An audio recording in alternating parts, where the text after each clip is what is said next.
Tariq Sektiwi, 47 ans, incarne l'élan conquérant d'un Maroc qui veut écrire une nouvelle page de sa légende.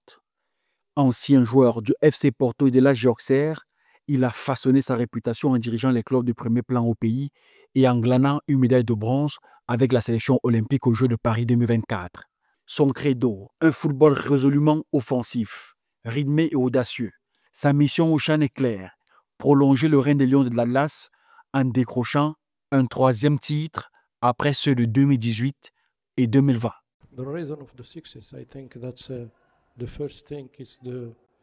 La raison de notre succès, je pense, réside d'abord dans notre attachement au football marocain. Ensuite, dans notre responsabilité, je pense que nous avons de très bons joueurs, dotés de grandes qualités, mais aussi bien sûr d'une grande responsabilité. Nous savons que si nous sommes ici, nous le sommes pour l'équipe nationale marocaine, pour notre pays, et nous devons tout faire pour que notre pays et notre peuple soient fiers de nous. C'est là la raison de notre succès. Face à lui, Romuald Rakontodabé, 60 ans, s'est imposé comme l'architecte de la montée en puissance des barrières de Madagascar. 2 fois de suite, en demi-finale du CHAN, il a forgé une équipe disciplinée, solide et cohérente, où le collectif prime sur les individualités.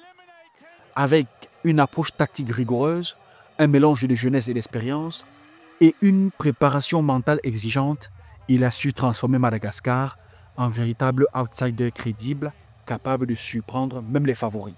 Notre point fort aussi, c'est de voir des joueurs, beaucoup de caractère et de tempérament. Et surtout, l'union. C'est notre union qui fait notre force. Parce que nous n'avons pas un joueur comme Messi ou comme, par exemple, comme le numéro 15 de Kenya ou comme le numéro 24 de Tanzanie. Mais nous n'avons pas un joueur individuel qui peut basculer un match. Mais notre force peut-être, c'est le collectif. L'opposition entre ces deux entraîneurs va bien au-delà d'un simple duel de banc. Elle symbolise un affrontement de style et de parcours.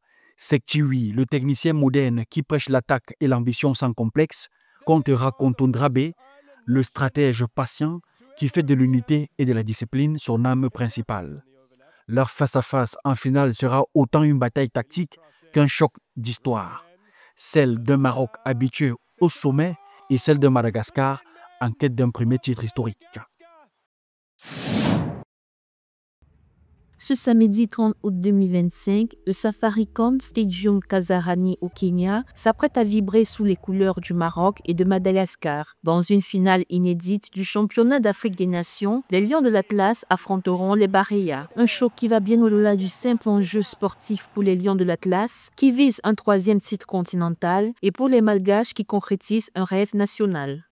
Je ne peux que être très content et très fier de ces joueurs, de ces hommes, parce que notre presse marocaine sait comment on a préparé les difficultés qu'on a eues auparavant. Je pense le fait d'être aujourd'hui, déjà de jouer aujourd'hui le match de la demi-finale, c'est déjà, pour nous, c'était déjà une chose de très important. Le Maroc, fort de 2 titres consécutifs 2018 et 2020, sont à 90 minutes de marquer l'histoire du championnat d'Afrique des Nations pour la 3e fois. Le royaume chérifien arrive en finale avec le poids de l'expérience, un effectif rodé aux grandes rencontres et un palmarès qui impose le respect. Habitués des rendez-vous de haut niveau, les Lions de l'Atlas connaissent les exigences d'une finale. Et le fait de passer en finale, pour nous, c'est déjà une récompense.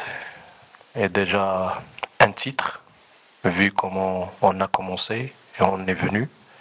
Mais je peux vous assurer qu'on est plus motivé pour remporter le titre.